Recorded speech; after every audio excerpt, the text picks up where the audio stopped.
لقد يسرنا القرآن للذكر فهل من مدكر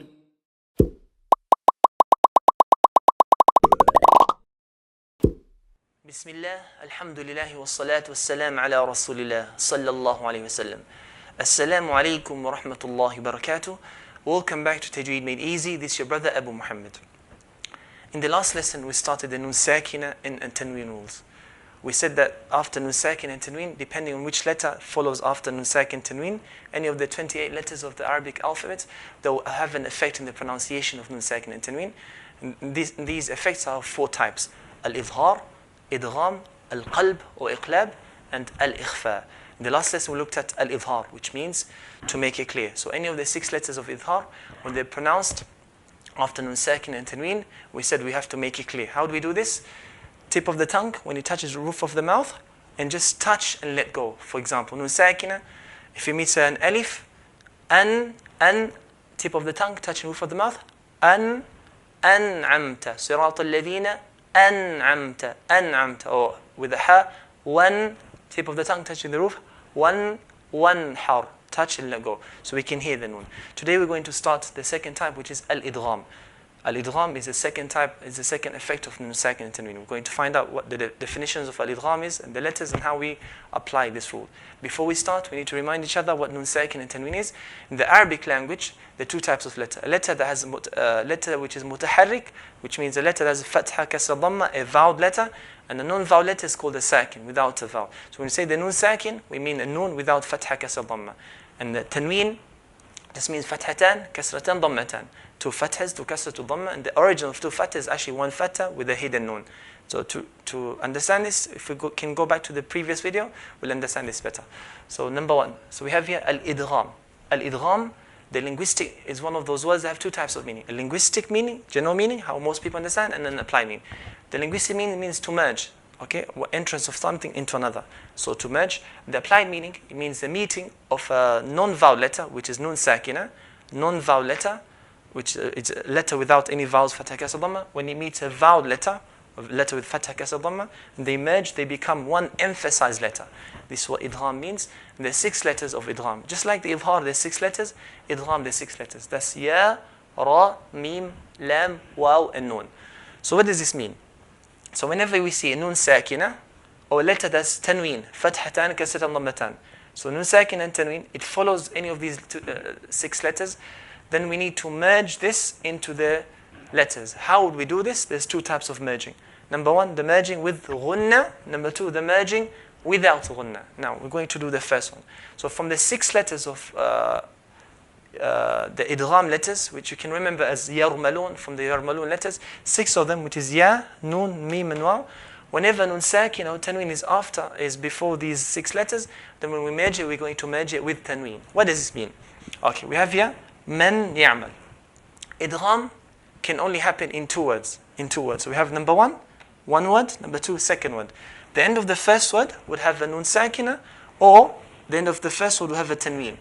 And the beginning of the next word will start with one of the letters of idgham. So idgham can only be in 2 words. So man ya'mal here. How would we do idgham with a ya? So after the nun sakina, it meets a ya. How would we do the idgham?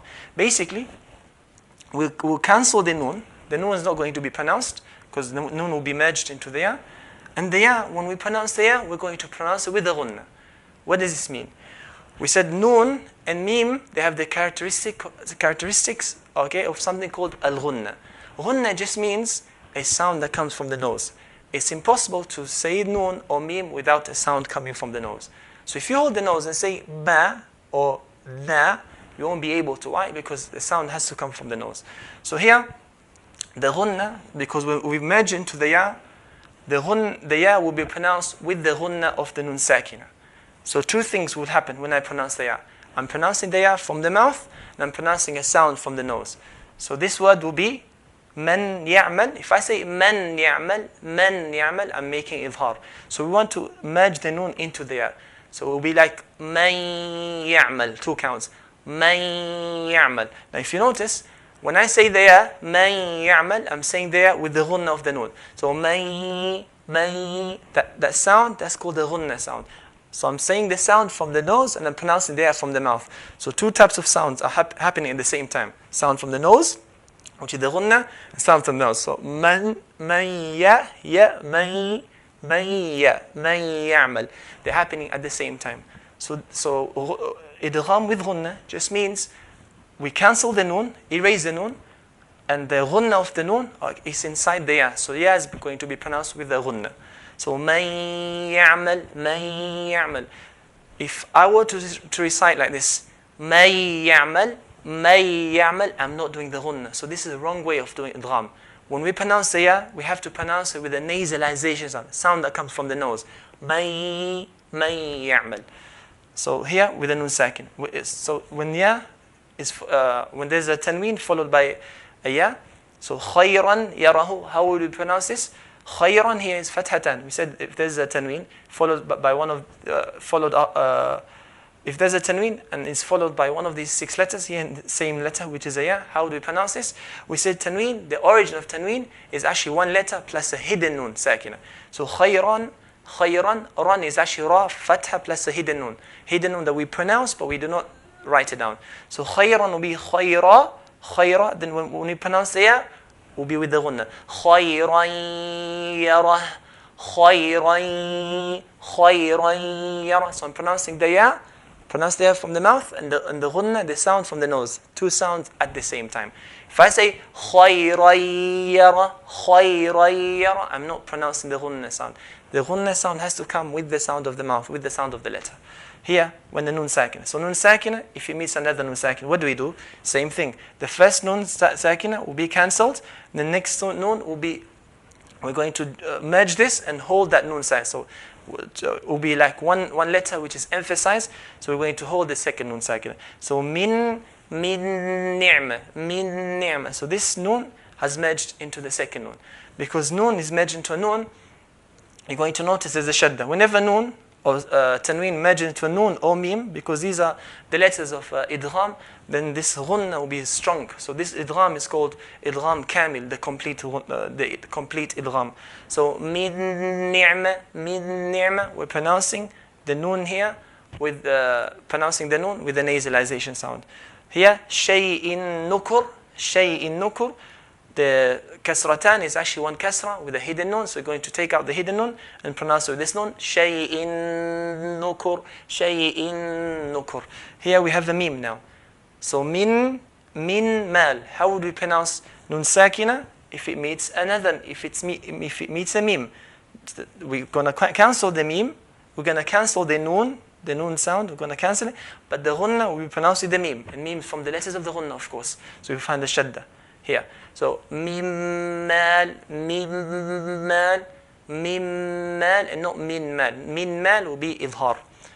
Here, khayrum min, we're going to pronounce it khayrum min. So one of the dhamma will be taken off and the ghunna will be with the letter of idgham. Here we have the waw. Min wali. So we're not going to say min wali. If we say min wali, we're making idhar, we're making it clear. We don't want to make it clear. So the nun will be cancelled, and the waw, so will be joined with the waw, emphasized letter.